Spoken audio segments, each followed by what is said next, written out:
Hi, my name's Jeremy Broon. I'm the organiser and one of the judges for the Alan Peters Furniture Award 2024. It's an online event.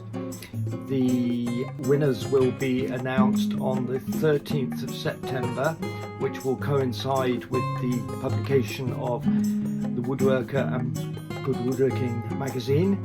So I'm really looking forward to judging, seeing what entries come in. We're looking for really good craftsmanship, a design flair. It might be just quiet innovation, but saying something new about wood or technique, and also echo in some way the ethos of Alan Peters, who was probably the greatest furniture designer maker of the second half of the 20th century, and his legacy should continue on throughout the 21st century and beyond, who knows.